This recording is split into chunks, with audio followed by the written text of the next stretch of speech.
आजादी का अमृत महोत्सव।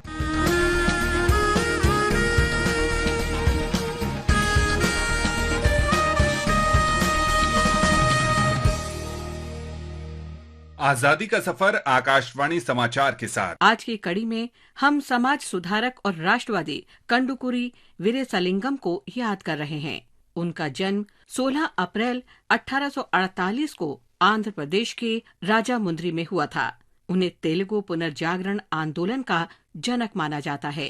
वे दक्षिण भारत के आरंभिक समाज सुधारकों में शामिल थे, जिन्होंने महिला शिक्षा और विधवाओं के पुनर्विवाह को प्रोत्साहन दिया। వివేకవర్ధని వెలుగుతో బాపిన భాస్కరుడా, నవ సమాజ నిర్మాతగా నిలచిన శాశ్వతుడా, వందనాలు వందనాలు కందుకూరి, ఈ తెలుగు నేల పులకరించు చరిత నీది।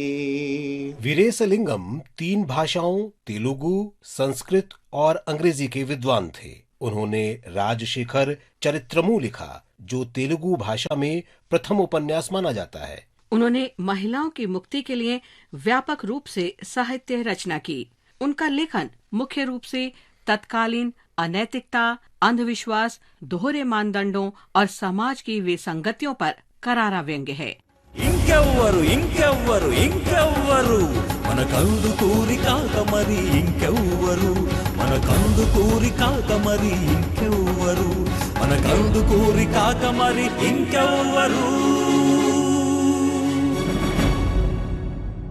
वीरेसलिंगम ने आरंभिक काल के दौरान महिलाओं को दिए गए महत्व को चित्रित करने के लिए प्राचीन शास्त्रों का उपयोग किया।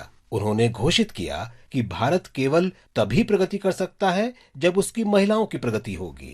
उन्होंने बालिकाओं और महिलाओं की शिक्षा के लिए स्कूल खोले। वीरेसलिंगम ने 11 दिसंबर 1881 को आंध्र प्रदेश का पहला विधवा पुनर्विवाह कराया। समाज के अत्यधिक विरोध के बावजूद वीरेसलिंगम ने अपने जीवन में लगभग 40 विधवा महिलाओं के पुनर्विवाह में सहायता की। उन्होंने विभिन्न पत्रिकाएं और जर्नल्स प्रकाशित किए, जिनमें वो महिलाओं के हितों और शिक्षा पर बल देते थे।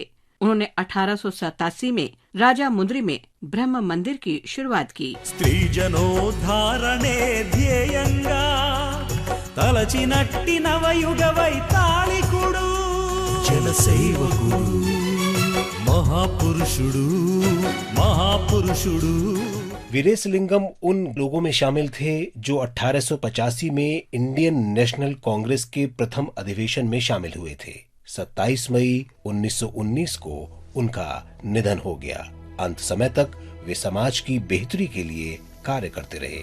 महान भारतीय को हमारा नमन।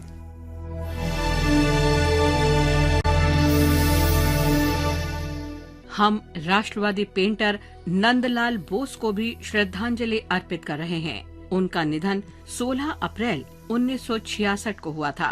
बोस को आधुनिक भारतीय कला की अग्रणी हस्तियों में शुमार किया जाता है। 1930 में नमक सत्याग्रह के दौरान बोस ने गांधी के सफेद लिनोकट प्रिंट पर काली आकृति बनाई। वो प्रिंट अहिंसक आंदोलन के लिए जानी पहचानी छवि बन गया। उन्होंने भारत के संविधान में चित्रण का कार्य भी किया, जिसमें उन्होंने सदियों से पनपी भारतीय सभ्यता को चित्रात्मक रूप दिया। अवनींद्रनाथ ठाकुर के शिष्य नंदलाल बोस का जन्म 3 दिसंबर 1882 को बिहार के मुंगेर जिले में हुआ था। उनके शास्त्रीय कार्य में भारतीय पौराणिक ग्रंथों, महिलाओं और ग्रामीण जीवन के दृश्यों की पेंटिंग शामिल है। जवाहरलाल नेहरू के कहने पर बोस ने भारत रत्न और पद्मश्री सहित भारत सरकार के पुरस्कारों के लिए प्रतीकों के स्केच बनाए। अपने शिष्य राम मनोहर के साथ नंदलाल बोस ने भारत के संविधान की मूल पांडुलिपि की सजावट का ऐतिहासिक काम भी किया। अंतिम समय तक नंदलाल बोस ने अपनी कला के माध्यम से राष्ट्र को सशक्त बनाना जारी रखा। इस महान भारतीय को हमारा नमन।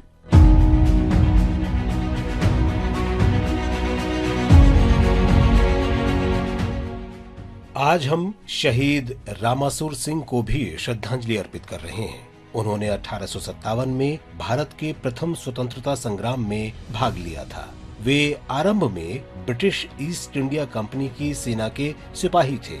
बाद में उन्होंने बम्बई प्रेसिडेंसी में विभिन्न स्थानों पर अंग्रेजों से लड़ाई लड़ी। कंपनी की सेना ने उन्हें गिरफ्तार कर लिया। अंडमान द्वीप समूह में 16 अप्रैल 1858 को हिरासत में उनका निधन हो गया। भारत माँ के महान सपूत को नमन। इसके साथ ही आज की कड़ी संपन्न होती है। आजादी का सफर आकाशवाणी समाचार के संग कल फिर मिलेंगे नई कड़ी के साथ।